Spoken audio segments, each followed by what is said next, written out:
এটা হচ্ছে এটা শিকারের কাহিনী, বোঝা যাচ্ছে? শিকার করতেছে এই যে স্টোরি, মানে এই স্টোরি দেখে দেখে এটা ঘুরতে হইলে এটা মেবি বছর পার হয়ে যাবে।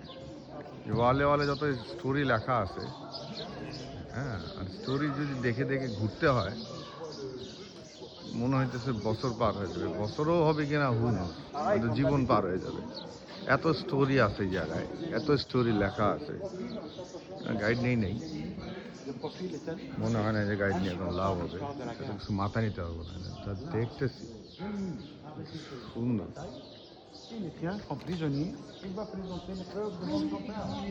নিখুঁত,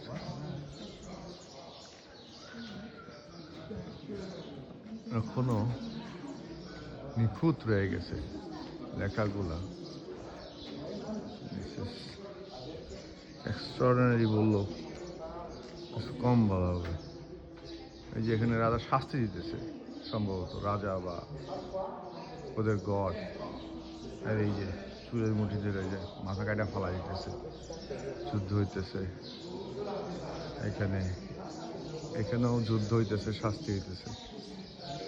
এখানে রাজা রাজা কথা হইতেছে, এক রাজার সাথে গল্প করতেছে। আর এই রাজার পিছনে যেটা থাকে সবসময় এটা রানী, এবং এটারও দেবতা হিসেবেই ধরে, এবং সামনে যেটা থাকে এটারও দেবতা হিসেবে ধরে।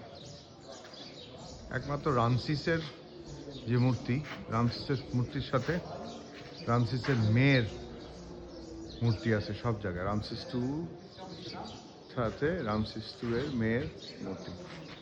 এইগুলি এখন আসলে একটা অভাবনীয় একটা বিষয়, এই যে পুরো বিষয়টা।